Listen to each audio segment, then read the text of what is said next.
Thank you very much. So happy to see you all again, and it's a delight to talk to Majay and fill you in on the STRIDE combination with the TACE, plus, of course, as you mentioned, with lenvatinib. This is AMRO-3 study.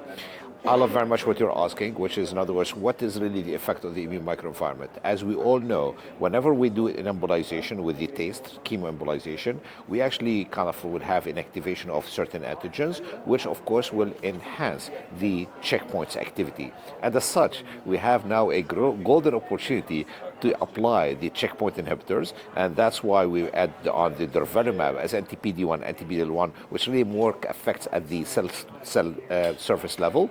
And then we want enhancers, something to activate that activity and make sure it happens. And that's why we use the anti-angiogenic effect of the lenvatinib. And of course, also we depend on the top of the chain, which is in the cell immunity cycle, is the anti-CTLA-4, which we exemplified in the tremelimumab. And as such, the combination was to study tremelimumab plus durvalumab, which is called the STRIDE regimen, plus lenvatinib with TACE. We also looked into the STRIDE regimen without lenvatinib, just STRIDE regimen plus TACE, and look what it is. And both were compared to, of course, TACE without any further intervention.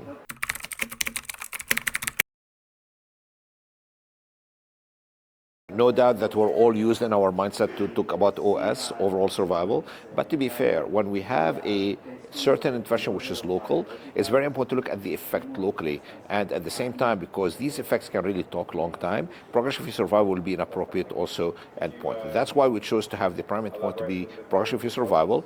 The priority was to look into the combination with the STRIDE regimen plus the lenvatinib plus TACE. We compared that to TACE for overall survival, for progression-free survival, are correct. And then after that, if this is really met statistically, we'll analyze then the overall survival for the same combination. From there on, we carry on to the STRIDE plus the TACE, and then we follow for PFS, and then we follow with the STRIDE plus TACE for OS.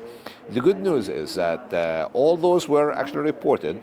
To be fair, though, because of the hierarchical design for the statistical analysis, we have only validation of the first one, which is the PFS for the Arm A, STRIDE lenvatinib plus TACE, compared to Arm C, which is the TACE. But on the other hand, we show clearly an impressive improvement in outcome. Number one, we see that the PFS was positive for both Arm A versus C. We also saw it for Arm B versus C. And in addition to that, we saw also that the overall survival was in favor of the Arm A versus C and also Arm B versus C. Very importantly, though, even though we're saying that they're all positive, but to be fair, this is a trend at the moment, especially for the overall survival, and we're waiting for the full maturity of the data. At the moment, we are about 40 to 45% maturity in regard to overall survival.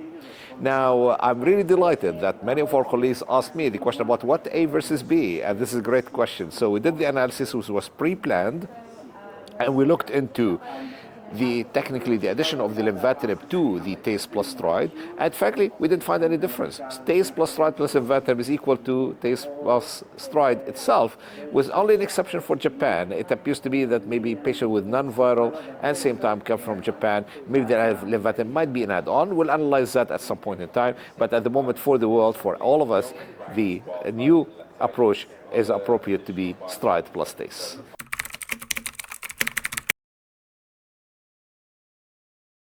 The good news is, in regard to the EMERALD-3, being the Arm A, which is the STRIDE plus TACE plus lenvatinib, or Arm B being the STRIDE plus the...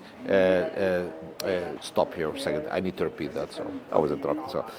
So the good news is, in regard to all the arms, being Arm A, B, or C, the STRIDE plus lenvatinib plus TACE, the STRIDE plus TACE, or even TACE itself, thankfully, all the adverse events are the ones that we expect and we know about those therapies. We did not see anything which is surprising or really out of the usual. Understandably, the discontinuation of therapy was led in the durvalumab-driven regimen, as well as in the lenvatinib-driven regimen, and it was about probably in the close to 40%, but for lenvatinib, it's about like 80% drop or reduction because of mainly adverse events or specific side effects. Grade 3 and 4 were limited to probably the post-embolization syndrome for all three arms because of the chemoembolization. Add to this, we saw hypertension with the lenvatinib. But in general, it was all well tolerated, and these are not anything new. We're simply combining therapies that we already are aware of, and simply we can say that nothing is new in regard to adverse events. They're all manageable and tolerable as we always knew them.